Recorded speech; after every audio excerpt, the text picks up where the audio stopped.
Welcome to the Deep Dive. Today, our mission is, well, it's pretty focused. We're taking all the source material you sent over to really analyze how a massive entertainment empire was built on essentially self-inflicted chaos. Yeah, we're trying to look past the pure slapstick of it all. Exactly. We want to understand the origin, the bizarre logic behind the risks, and the really profound consequences, both physical and psychological, of turning yourself into a human crash test dummy. It's a fascinating study because you're not just looking at a list of stunts, you're looking at this sustained performance art that was, driven by pure necessity. How do you keep an audience when the whole idea requires you to constantly put your body on the line? And what happens when that line moves? When it's not about broken bones anymore, but about brain damage. That's the question. For sure. But look, before we get to the duct tape and the stun guns, we have to start with someone you might not expect. A foundational character in this whole philosophy of performance. The legend, Judo Gene LeBell. LeBell is, he's a giant, a true pioneer in mixed martial arts and just a celebrated stuntman. The sources talk about the culture around him on movie sets, like on Men in Black 2. It was almost medieval in its respect for real, demonstrable toughness. It's the perfect snapshot, isn't it? The sources say that professional stuntmen, we're talking people who jump off buildings for a living, would literally line up outside his trailer. And why? So you could choke them unconscious. Right. And if you woke up, you earned a patch, a literal badge of honor that said, "I survived the Gene LeBell choke." This wasn't for fame. It was about earning respect in this pretty brutal fraternity. It brings up this theme of legitimacy right from the start. And LeBell was the real deal. He fought Milo Savage in one of the first big MMA-style fights where Savage famously greased himself up to try and cheat. And he also taught Bruce Lee the importance of grappling. He did. He showed him on the set of The Green Hornet that it doesn't matter how good your striking is if a real grappler gets a hold of you. And our sources keep coming back to that idea, earning it. And they talk about people trying to fake the look of cauliflower ear, the mangled ear wrestlers get. Yeah. But they're missing the whole point. You have to earn it. If you want the badge of honor, you have to go through the struggle. Okay, but here's the tension. If this whole philosophy has roots in martial arts discipline and legitimate struggle, how do we get from there to the starting point of this career, which just sounds like sheer, desperate, amateur chaos? That gap, that's the core of this whole thing. The career wasn't born from some disciplined quest for accomplishment. It was born out of necessity. Pure financial desperation that made him just bypass all the normal safety nets. Okay, let's unpack that. Yeah. Because we tend to romanticize that kind of reckless behavior, but the sources are clear. The engine behind all this chaos was the immediate, absolute need for money. It was. He'd moved to LA to be an actor, and for so many people, that just completely failed. He admits he was drinking a lot, had no momentum at all, but then he finds out he has a daughter on the way. And that's the deadline. That's the primal deadline. And that fear, the fear of not being able to provide, it just completely steamrolled any kind of performance anxiety he had. So he starts writing articles, anything to make a buck. And that leads to this idea of testing self-defense equipment on himself. Pepper spray, stun guns, tasers.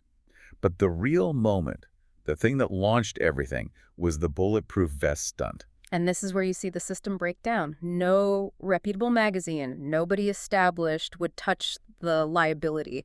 You want to shoot a guy with a real gun for an article, forget it. So he says yes. The only ones willing to take that risk were Big Brother magazine, Yeah. Skateboarding magazine, Jeff Tremaine's magazine. And the preparation for this, if you can call it that, is just a step-by-step guide on how not to do a stunt. Oh, it's incredible. He uses Christmas money to buy the cheapest vest he can find. It's only rated for a .38 caliber bullet. And the gun? He borrows a .38 revolver from his neighbor's wife. There was no professional oversight, no security, nothing. And the filming itself sounds just as chaotic.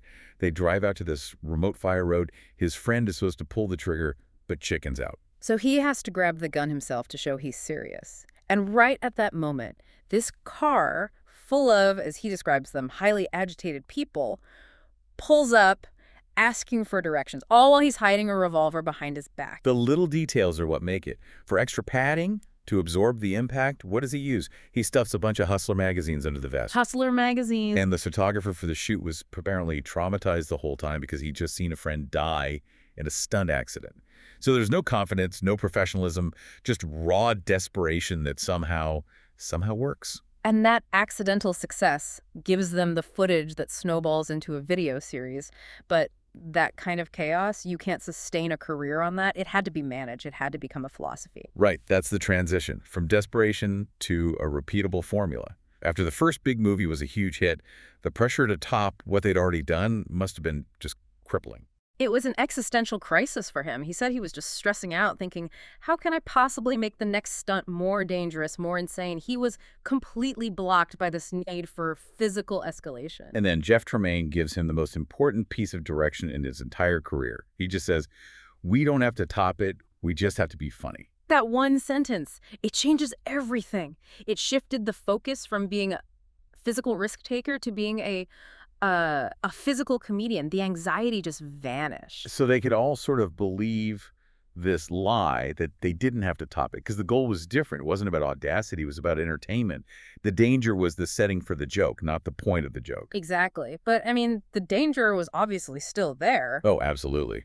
The close calls are terrifying. Take the rocket explosion in Jackass #2. That was supposed to be a gag, but it turned into a near-lethal accident. Yeah, the sources describe these foot-long metal rods flying off the rocket. One of them just barely missed his ribs, which he said would have been it. Career over, maybe life over. But it wasn't just him. Another rod flew 300 yards back and split 2 crew members. Just flew right between them. It shows you the envelope they were constantly pushing. And the Buster Keaton facade drop, also from that movie. That's a chilling example of how small the margin for error was. We're talking about a 20-foot steel wall falling on you. And he was supposed to hit a specific mark, so his head would go through a window opening as the wall came down. But he missed the mark, just slightly. The wall came down and it just crushed him to the ground. His head only made it through the window by sheer luck. A few inches off. And it's a completely different story. It is. Now, if you compare that willingness to endure self-inflicted harm with his time hosting Fear Factor, the difference in philosophy is it's stark. A complete 180. On Jackass, the mindset is, I don't care if I break my arm. It's total commitment. But on Fear Factor, he's dealing with regular people. Right. People with genuine primal fears. You know, aphidophobia, fear of snakes or height spaces. And he suddenly has to be their motivational coach. He had to do things like eat roaches himself, just to prove to the contestants that it was possible, that the fear was manageable.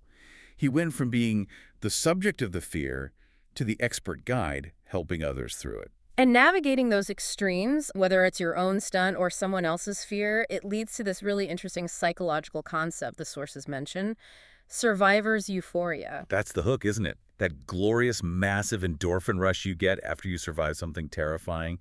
That has to be the addiction driving all this. And if you trace where that term comes from, you really understand the scale of it. It goes back to Colonel John Paul Stapp, a flight surgeon back in the mid-20th century. The rocket sled guy. The rocket sled guy. He would strap himself to this sled, go hundreds of miles an hour, and then stop almost instantly just to see what the human body could take. He endured, what, something like 49 Gs of deceleration?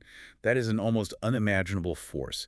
He apparently knew he would go temporarily blind during the runs. But he did it for the data. He was risking his life to earn that euphoria, yes, but in the service of science. His work is why we have things like seatbelts.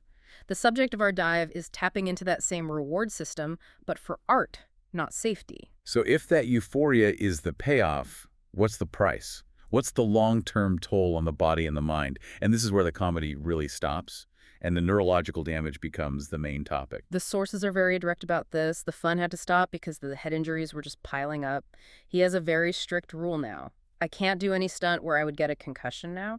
And that rule comes from a history of, what, 16 reported knockouts? 16 times being knocked completely unconscious. That kind of cumulative damage doesn't just go away. It makes you more susceptible. It leads to what boxers call a glass jaw.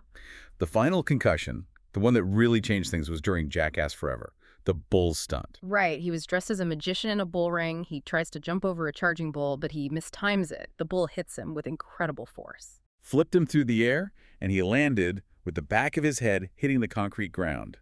The result was a brain hemorrhage, a broken rib, and a broken wrist. And that's not even counting the earlier injuries. He had debilitating vertigo for 6 to 8 weeks after the Butterbean knockout. Beyond the brain, his lower back is just shot. Both lower discs are herniated, chronic, serious pain. Which has led to some really invasive treatments. He had a procedure recently, a radio frequency heat neurotomy. Okay, what is that exactly? They essentially use heat from a radio frequency to target and burn the nerve that runs between the vertebrae. It just stops the pain signal from ever reaching the brain. Wow. And what's really telling is that he said he didn't even ask if the procedure would cause more structural damage down the line. He just needed the pain to stop now. That says a lot about his risk tolerance. He needs special equipment now just for daily life, like inversion tables, things to decompress his spine. But the physical toll, that was one thing. It eventually led to an even deeper psychological crisis. After that final concussion, the sources say he was just offline for months. Deep depression, severe anxiety. He called it a loop of catastrophic thinking. Yeah. His creative mind, the thing that came up with all these ideas, basically turned on him. Yeah, the engine for the comedy became the engine for his own self-destruction. He eventually found relief with medication. He said the colors came back. But he tried other things first, right? Like transcranial magnetic stimulation, TMS therapy. He did, but for him, it actually made his condition worse over the 8 weeks he tried it. But here's the real paradox. He has a regular therapist he's seen for a long time. Yeah. Yet he specifically refuses to talk about the stunts. He won't discuss the chaos that built his entire career with his own therapist. Why not? That seems like the central issue. He said he didn't want to unwind that. The implication is that this high-risk self-harm mechanism isn't just a job for him, it's a core part of his creative identity. And he's afraid that if he unwinds it, if he fixes it, he'll also destroy the very thing that made him successful. He's choosing success over maybe complete peace of mind. That refusal to unwind the chaos is a perfect pivot to our last section, navigating taboos, culture, and where you draw the line. And there's no better example of that than the infamous fear factor cancellation.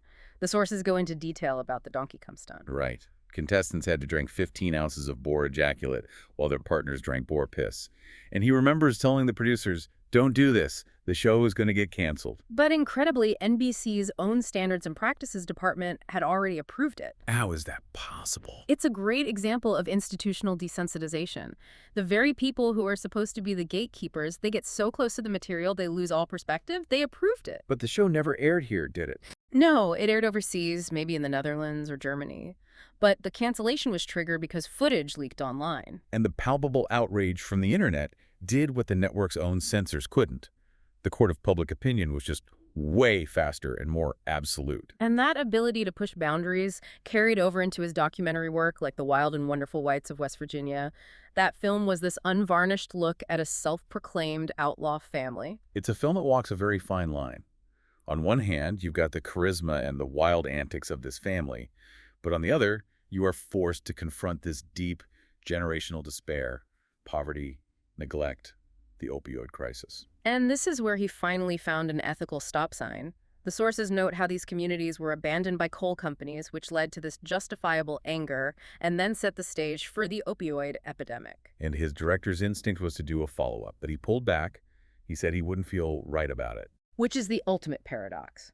This is a man willing to risk his own brain and body for a joke, but he drew a hard line at what he saw as exploiting people who were caught in a systemic trap. He recognized that their pain wasn't his to turn into a spectacle. He has no physical stop sign for himself, but when it came to the genuine, unearned suffering of other people, the boundary was clear and immediate. Exactly. So after all this, what do we take away? We've traced this huge career, born from financial need, kept alive by a brilliant shift in philosophy from danger to comedy, and then finally stopped, only when the neurological damage became impossible to ignore.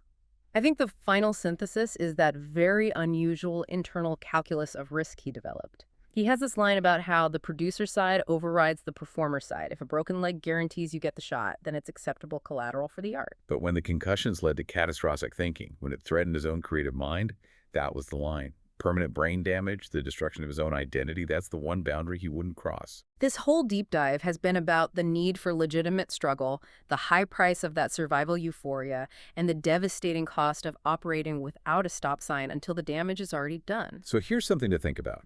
We've seen a career defined by earning it, whether it's surviving a choke or enduring 49 Gs. But we've also seen the price you pay when your artistic impulse overrides your own self-preservation. So consider how you manage risk in your own life, When does necessity drive you forward? And more importantly, what boundaries are you actively refusing to unwind in your own private reflection because you're afraid that if you fix the root problem, you might destroy your own source of success?